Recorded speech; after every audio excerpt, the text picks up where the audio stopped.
జూన్లో బీఈడీ పరీక్షలు ముగిశాయి. ఆ రోజు అందరం మా లెక్చరర్ల దగ్గర ఆటోగ్రాఫ్లు తీసుకున్నాం.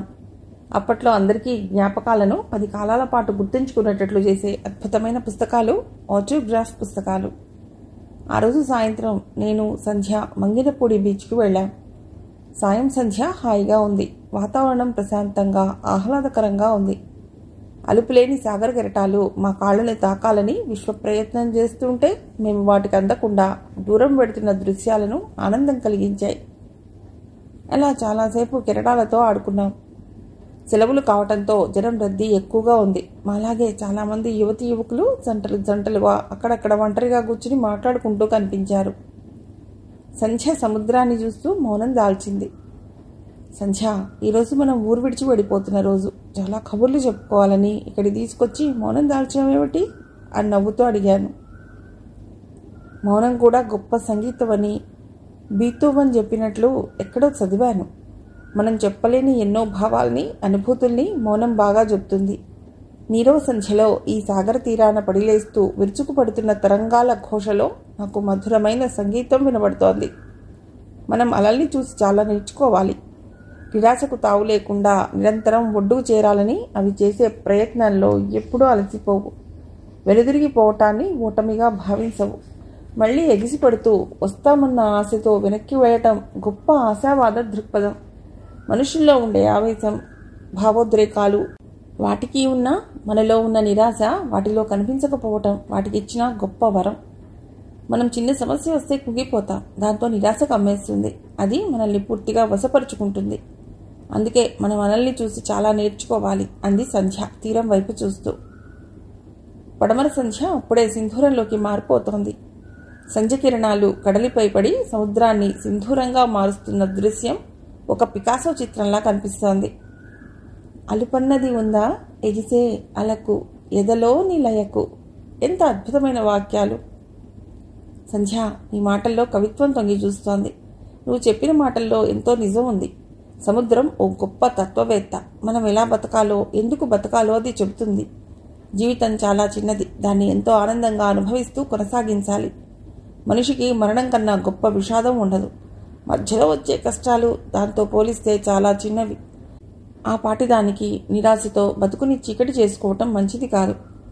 చదువు పూర్తయింది. ఇప్పుడు నీ గమ్యం ఏమిటి అని అడిగాను. ఈ 20 ఏళ్ల జీవితం చాలా నేర్పింది. దీనికన్నా గొప్ప కళాశాల, ఉపాధ్యాయుడు ఉండరు. నేను చదివింది గొప్ప ఉద్యోగాలు చేయాలనో, ఆనందంగా బతకాలనో కాదు. చదువు విజ్ఞానం కోసం, ఇలా బతకాలో తెలుసుకునేందుకే. చెప్పాలంటే నాకు ఏ గమ్యమూ లేదు.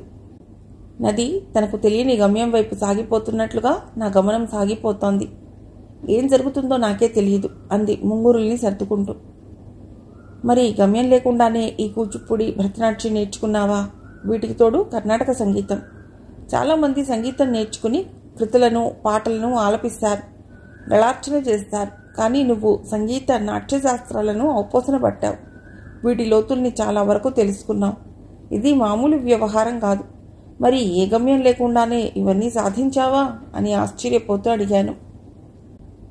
మొదట్లో నాకు నిజంగా ఏ గమ్యమూ లేదు. కానీ ఒకసారి నాట్యం నేర్చుకోవటం మొదలెట్టిన తర్వాత దాని గొప్పతనం తెలిసింది.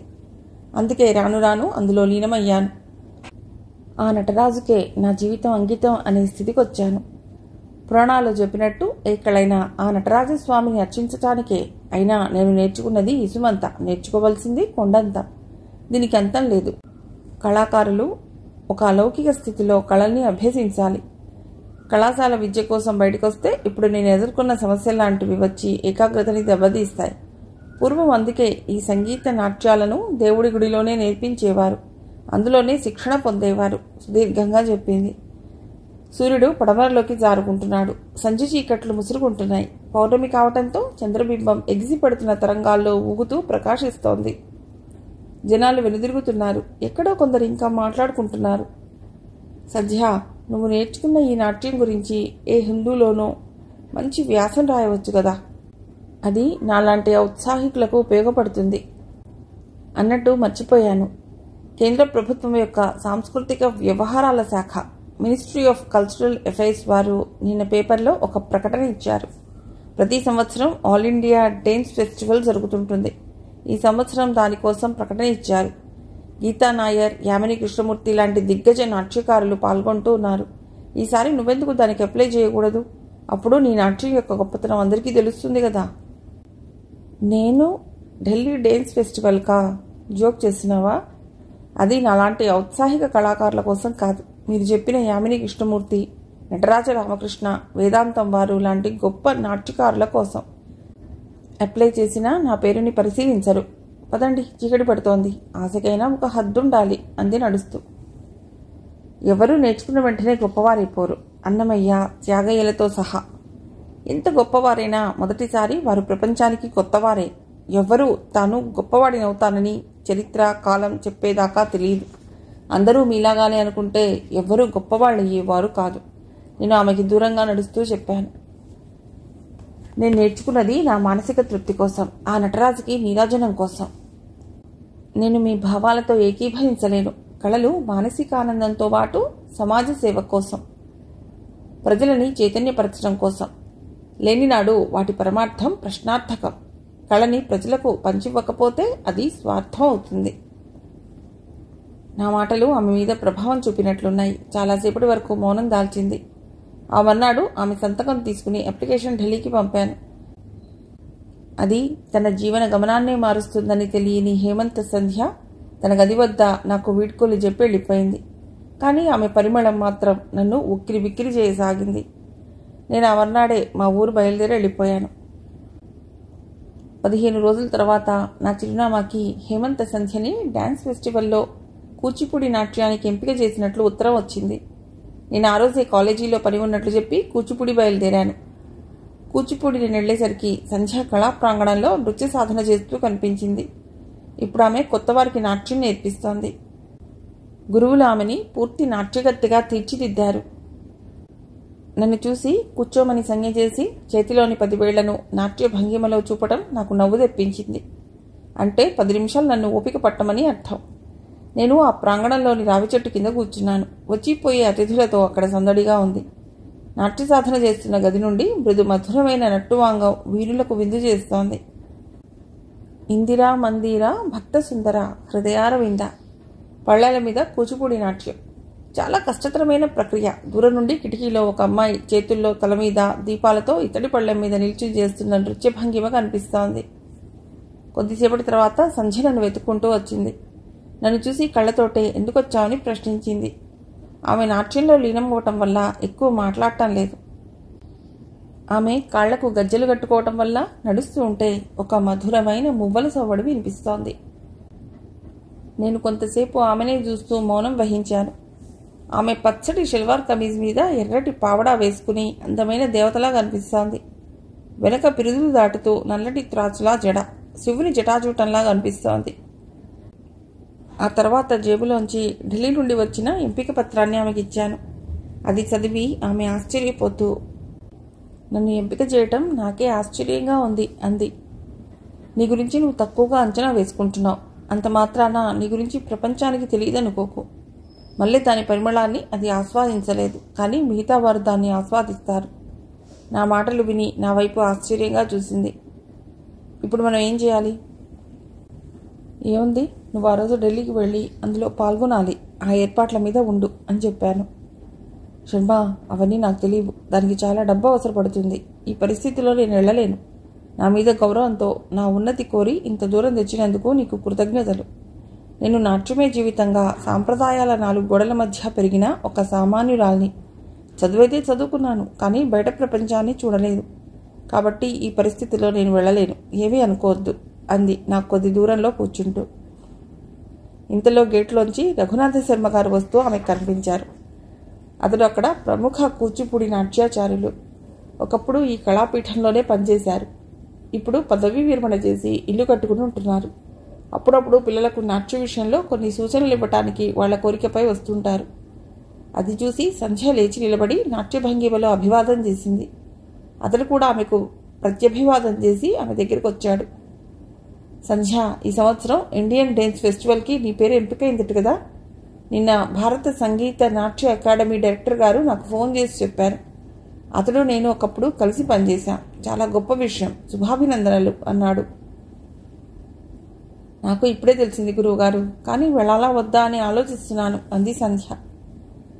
ఇటువంటి బంగారు అవకాశాన్ని వదులుకోకు. ఆ డైరెక్టర్తో మాట్లాడి నీకు అన్ని విధాల సహాయ సహకారాలు అందేటట్లు చూస్తాను. దేశంలో ప్రముఖ నాట్యకారులైన 10 మందిని ఎంపిక చేసిన ఆ ఫెస్టివల్లో అవకాశం రావటం ఎంతో పుణ్యం చేసుకుంటే గానీ రాదు. వేదాంతం సత్యనారాయణ శర్మ, వెంపటి చిరసత్యం లాంటి ప్రముఖులకే ఆ అవకాశం రాలేదు. ఈ అవకాశాన్ని వదులుకోకు. తర్వాత విచారించిన ఫలితం ఉండదు. అందులో పాల్గొంటే నీకు ఉజ్వల భవిష్యత్తు ఉంటుంది అని చెప్పి అతడు వెళ్ళిపోయాడు. అతడు వెళ్ళిపోయిన తర్వాత చాలాసేపు మౌనం. నాకైతే ఏం మాట్లాడాలో అర్థం కాలేదు. ఎంతో ఉత్సాహంగా వచ్చిన నాకు సంధ్య సమాధానం చాలా నిరాశ కలిగించింది. సంధ్య, వరంలా వచ్చిన అవకాశాన్ని వదులుకోకు. అవకాశం చాలా కొద్ది మందికే తలుపు తడుతుంది. కాబోయే గొప్పవాళ్ళు మాత్రమే దాన్ని తెరుస్తారు అని నేనెక్కడో చదివాను. మరోసారి ఆలోచించు అన్నాను. శర్మ, నేనెటూ తేల్చుకోలేకపోతున్నాను. ఓ 2 రోజులు నన్ను ఆలోచించుకోనివ్వు. అప్పుడు నేను ఒక నిర్ణయానికి రాగలను అంది. అలాగే, ఇంకా బోలెడు సమయం ఉంది అని చెప్పి మా ఊరు వచ్చేశాను. వారం రోజుల దాకా సంధ్య నుండి కబురు రాలేదు. సంగీత నాట్య అకాడమీ వారు నాకు పాంప్లెట్, దాంతోపాటు రైల్వే పాస్ కూడా పంపించారు. ఆ పాంప్లెట్ చాలా బాగుంది. అందులో ఎంపికైన 10 మంది నాట్యకారుల రంగుల చిత్రాలు ముద్రించి ఉన్నాయి. 4వ పేజీలో హేమంత సంధ్య ఫోటో వేసి ఆమె బయోడేటా అంతా రాశారు. అందులో ఆమె ఏ నాట్యంలో ప్రసిద్ధో వ్రాయడమే కాకుండా ఆమె భారతదేశంలో ఏ నర్తకీ చేయని సింహనందిని ప్రక్రియలో ఆమెకు మంచి అభినివేశం ఉన్నట్లు వ్రాయబడింది. 2 రోజుల తర్వాత నేను బొకారో ఎక్స్ప్రెస్ ఎక్కి విజయవాడలో దిగి కూచిపూడి వెళ్ళి సంధ్యని కలిసి ఆ పాంప్లెట్ని చూపించాను. ఆమె ఆ పుస్తకాన్ని చూసి చాలా ఆనందించింది. శర్మ, నాన్నగారికి విషయం చెప్పాను. అతడికేవో కొన్ని సందేహాలున్నాయి. నువ్వు ఇంటికొచ్చి వాటిని తీర్చు. అప్పుడు అతడు ఒప్పుకుంటారు అంది.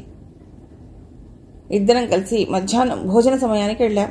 భోజనం చేస్తున్న సమయంలో అతడికి ఆ డాన్స్ ఫెస్టివల్ గొప్పతనాన్ని చెప్పి ఆ పాంప్లెట్ చూపించడంతో అతడు సంతోషించాడు. భోజనం తర్వాత అతడు నాతో, శర్మ, ఢిల్లీలో ఎక్కడుండాలి? ఉత్తర భారతం ఎప్పుడూ చూడలేదు అన్నారు. మీకు అభ్యంతరం లేకపోతే ఆ ఏర్పాట్లన్నీ నేను చూస్తాను. ఆ విషయం గురించి ఏ భయం వద్దు అని చెప్పడంతో ఆయన ఒప్పుకున్నారు. ఆ సాయంత్రం నేను మా ఊరు బయలుదేరే ముందు నన్ను పిలిచి, శర్మ, అమ్మాయితో నువ్వు కూడా వెడితే నాకు ధైర్యంగా ఉంటుంది అని చెప్పడంతో అలాగే వెడతాను అని అతడికి చెప్పి నేను ఇంటికి వచ్చేశాను. 10 రోజుల తర్వాత నేను విజయవాడ వెళ్ళాను. స్టేషన్కి సంధ్య వచ్చింది. ఇద్దరం తమిళనాడు ఎక్స్ప్రెస్లో ఢిల్లీ బయలుదేరాం.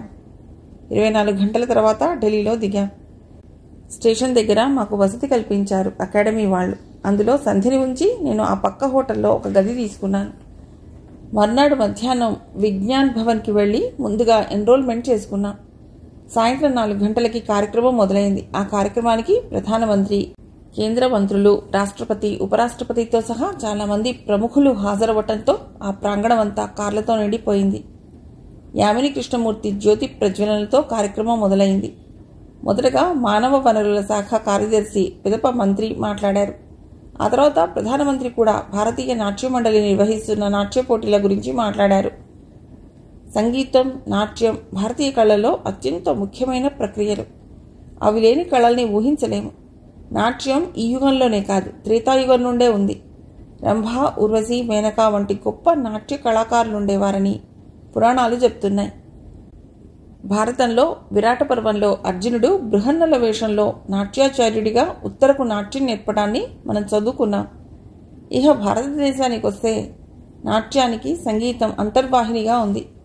దేశంలో దక్షిణాన కూచిపూడి, భరతనాట్యాలు, తూర్పున ఒడిస్సీ, కేరళలో కథకళి, ఈశాన్య భాగంలో కథక్, మణిపురి లాంటి గొప్ప నాట్య ప్రక్రియలు ఉన్నాయి. వాటిలో చాలా గొప్ప గొప్ప కళాకారులు నిష్ణాతులైన ప్రజలకి, తద్వారా సమాజానికి ఎంతో సేవ చేస్తున్నారు. బిర్జ్ మహారాజ్, కేళు చరణ్ మహాపాత్ర, వెంపటి చినసత్యం, సుమతి కౌశల్, రుక్మిణి అరండేల్ లాంటి గొప్ప నాట్యకారులు దేశానికి ఎనలేని సేవ చేస్తున్నారు.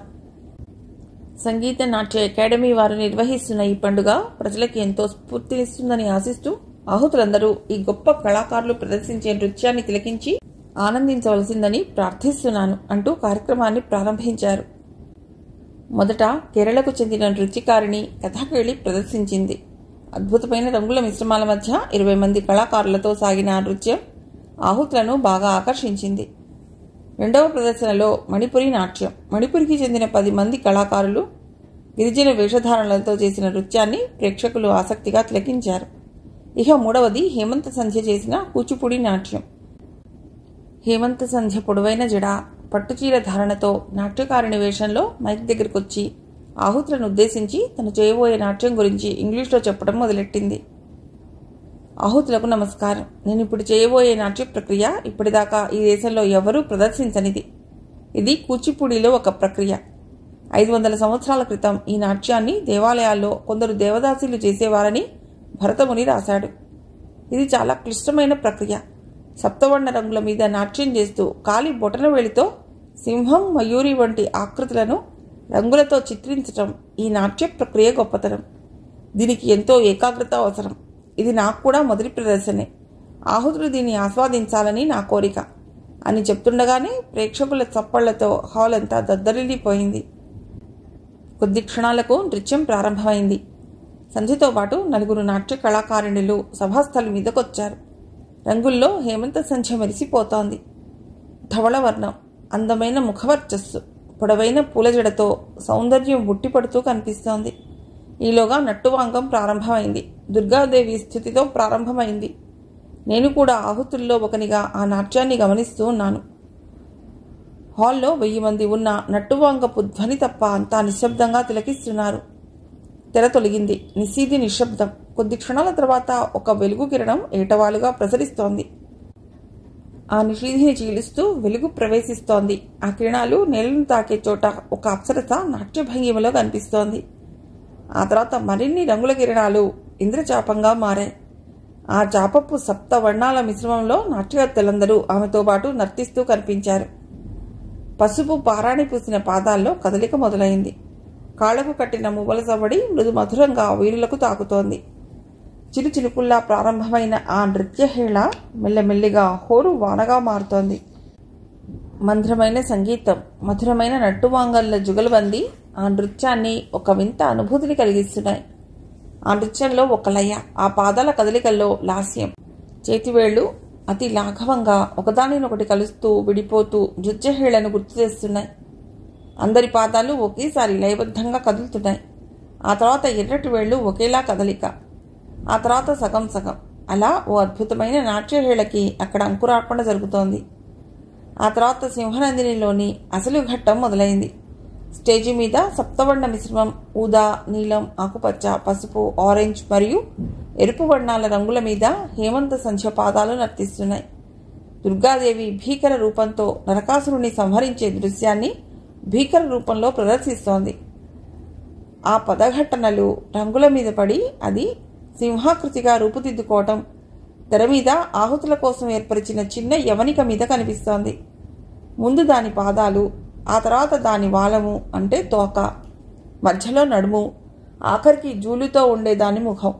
ఒక్కసారిగా ఆ ఆకృతి సింహంగా రూపుదిద్దుకోవటంతో ప్రేక్షకుల నుండి ఒక్కటే గోల, చప్పట్లతో ఆ హాల్ అంతా కొద్దిసేపు మార్మోగిపోయింది.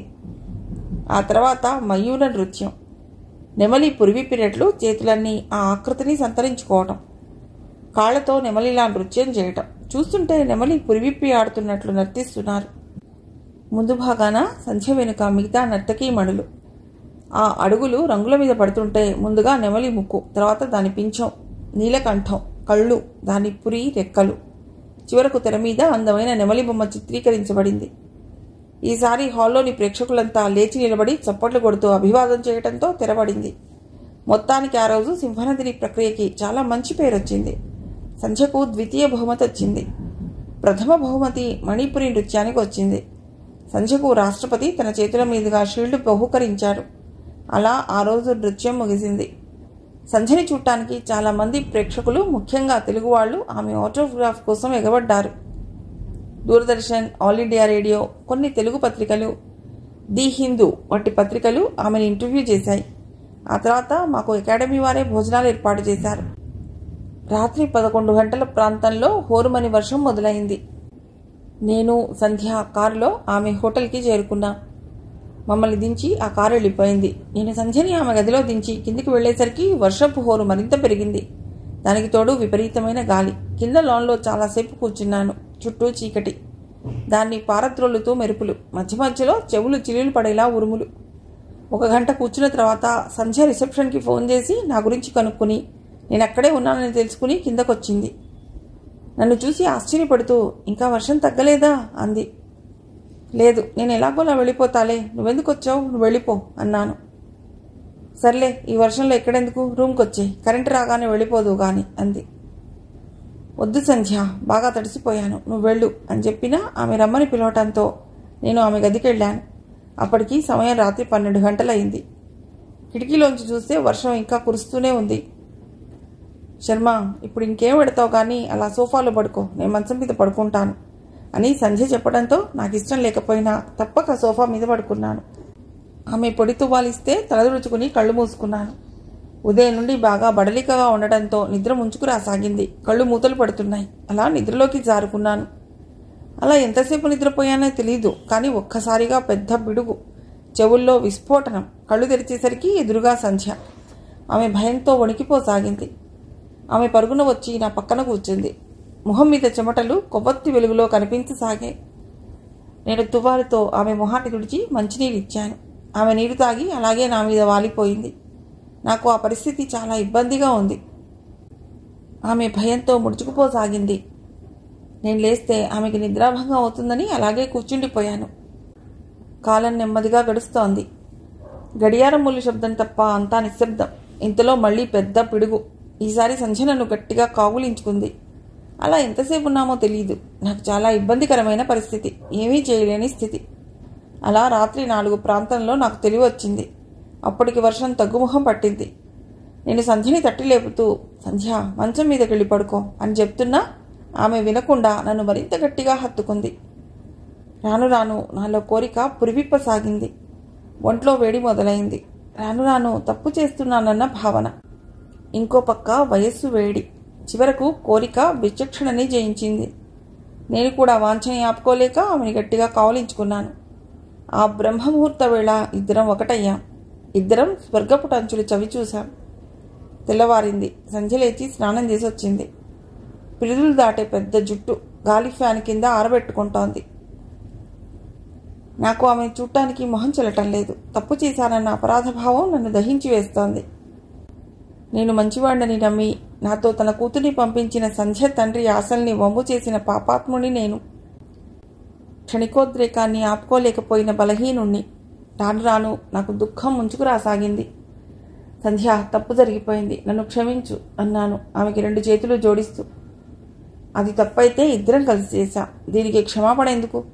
మన చేతిలో ఏమీ లేదు. మనం కావాలని చేసింది కాదు.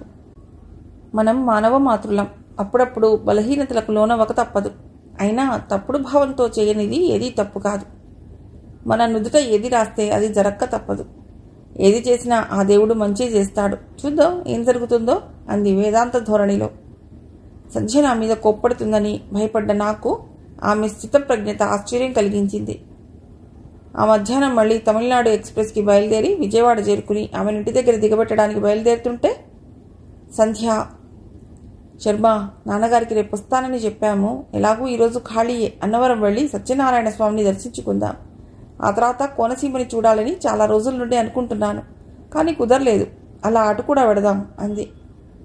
నేను ఆమెని రిటైరింగ్ రూమ్కి తీసుకువెళ్ళి అక్కడ స్నానాలు చేసి బయట హోటల్లో టిఫిన్ తిని కారులో అన్నవరం బయలుదేరాం. అప్పటికి 6 అయింది సమయం. అన్నవరం 9కి చేరుకున్నాం. ఆ తర్వాత స్వామిని దర్శించుకున్నాం. పూజారి మా ఇద్దరి పేర్లు అడిగి భార్యాభర్తలు అనుకుని మంత్రాలు అలాగే చదివాడు. మేము తీర్థం పుచ్చుకుని హారతి కళ్ళకు అద్దుకున్న తర్వాత బయటకొస్తూ అక్కడున్న ధ్వజస్తంభం దగ్గరికి వెళ్ళి కుంకుమ తెచ్చి ఆమెకి బొట్టు పెట్టి, ఈ పవిత్రమైన స్వామి గుడి ప్రాంగణంలో నేను వివాహం చేసుకుంటున్నాను. దానికి ఆ స్వామే సాక్షి. ఇప్పుడు మానసికంగా మనం భార్యాభర్తలం. మొన్న రాత్రి ఆ సంఘటన జరిగిన దగ్గర నుండి నాలో మానసిక ఆందోళన మొదలైంది. తప్పు చేశానన్న భావన పెరిగిపోతోంది. కానీ ఇప్పుడు అది లేదు. ఇప్పుడు అది ఓ పవిత్ర కార్యం. నువ్వు చెప్పినట్లు ఆ దేవుడు ఏది చేసినా ఒక కార్యార్థం చేస్తాడు. అది మంచా చెడా అన్నది కాలమే చెప్తుంది. నేను ఇంటికి వెళ్ళి అమ్మా నాన్నలతో మాట్లాడి మన పెళ్లికి ముహూర్తం పెట్టిస్తాను అన్నాను చెమర్చిన కళ్ళను తుడుచుకుంటూ. నాకు ఈ పెళ్లి, సంసారం వాటి మీద కోరికలు లేవు శర్మ. నా జీవితాన్ని ఆ నటరాజుకు అంకితం చేయాలనుకునే నాట్యం నేర్చుకున్నాను. మధ్యలో నువ్వు కలిశావు. ఎంత వద్దనుకున్నా నీకు దగ్గర కాకుండా ఉండలేకపోయాను అంది. ఆ తర్వాత రావులపాలెం చేరుకుని కోనసీమకి బయలుదేరాం. ముందుగా కోటిపల్లి రేవుకి చేరుకున్నాం. ఆ రేవు దగ్గర ఓ పెద్ద రావి చెట్టు ఎదురుగా ఉరకలెత్తుతూ హోరున గోదావరి. గ్రీష్మం కావడంతో సూర్యుడి కిరణాలు నదిపై పడి పరావర్తనం చెందుతున్నాయి. అక్కడ గోదావరి పాయ చాలా విశాలంగా ఉంది. దూరంగా తెల్లటి తెరచాపలతో పడవలు కనిపిస్తున్నాయి. నిజంగా గోదావరి అందం ఏ నదికి రాదు. తీరం నుండి చల్లటి గాలులు వీస్తున్నాయి. అక్కడ రేవులో పడవవాడితో మాట్లాడితే మమ్మల్ని పడవ ఎక్కించుకున్నాడు. నది పాయలో పడవ మెల్లగా సాగుతోంది. నదీ హోరు సంగీతంలా వినిపిస్తోంది. గోదావరిపై వీచే పడమటి గాలికి తెరచాపతో పాటు సంధ్య పవిట ముంగురులు ఎగిసి పడుతున్నాయి.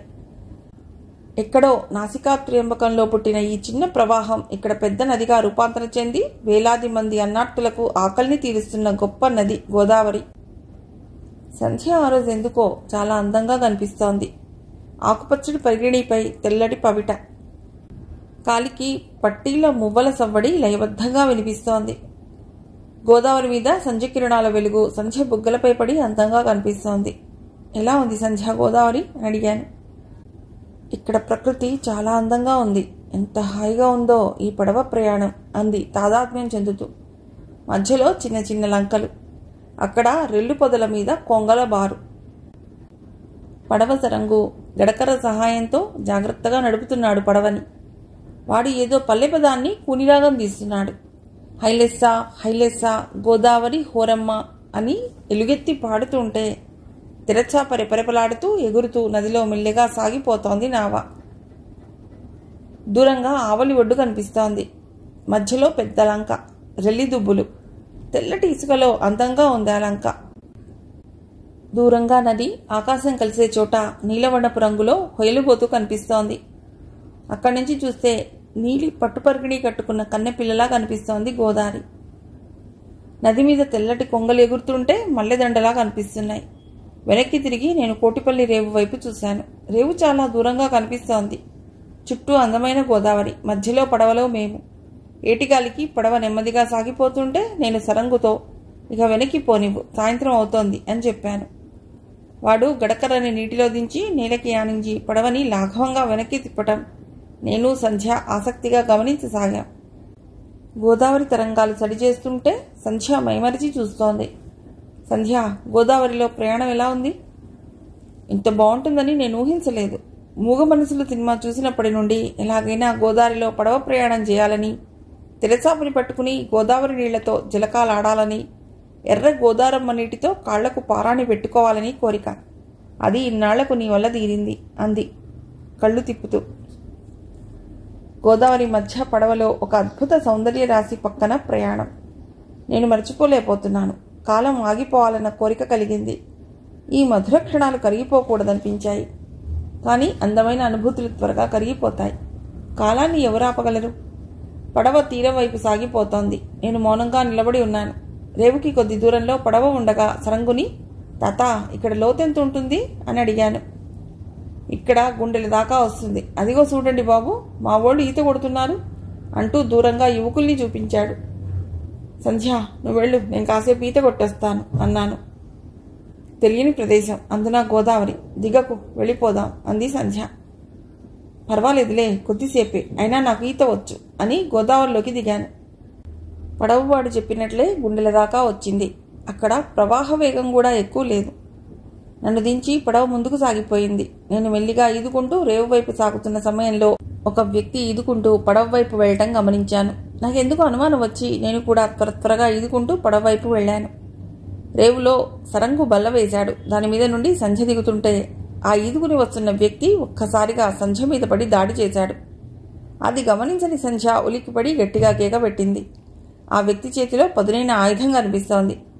ఇంతలో పెద్ద పెద్ద అంగలు వేసి నేను కూడా అక్కడికి చేరుకుని వాడి మీద కురికి వాడిని పట్టుకున్నాను. నేను కొద్దిగా ఆలస్యం చేసుంటే వాడి చేతిలోని కత్తి సంధ్య గుండెల్లోకి దూసుకెళ్లేది. నేను వెనక నుండి వాడిని పట్టుకుని నీటిలోకి లాగడంతో ఇద్దరం నీటిలో పడ్డాం. సంధ్య, నువ్వు వెళ్ళిపో, ఇక్కడ ఉండొద్దు అన్నాను. సరంగు గట్టిగా అరుస్తూ ఊళ్ళోకి పరిగెత్తడం కనిపించింది. సంధ్య, రక్షించండి, హెల్ప్ హెల్ప్ అని గట్టిగా అరుస్తోంది. ఆ ప్రాంతంలోనే సంచరిస్తున్న ఓ పోలీస్ విజిల్ వేస్తూ రావడం కనిపిస్తోంది. వెనక నుండి మెడలు వంచి పట్టుకోవడంతో వాడు చాలాసేపు పెనుగులాడాడు. ఇద్దరం ఒకరినొకరు తోసుకుంటూ రేవు దగ్గరికి చేరుకున్నాం. నేను వాడిని నా చేతితో గట్టిగా దోశాను. ఆ రేవుకి దగ్గరలో ఒక కర్ర కనిపించడంతో పరుగున వెళ్ళి దాన్ని తీసి వాడిని గట్టిగా కొట్టాను. వాడు కత్తితో నన్ను పొడవబోతే అది చేతికి తగిలి బాగా గాయమై రక్తం కారసాగింది. వాడు లేచి ఎదురుగా ఉన్న ఒడ్డుకి చేరి గట్టు మీద పరిగెడుతూ కనిపించాడు. ఇంతలో పోలీసులు కొందరు యువకులు రావడం కనిపించింది. అలా పరిగెడుతూ వాడు చెరుకు పొలంలోకి వెళ్ళిపోయాడు. కొద్దిసేపటికి మళ్ళీ బయటకు వస్తూ కనిపించాడు.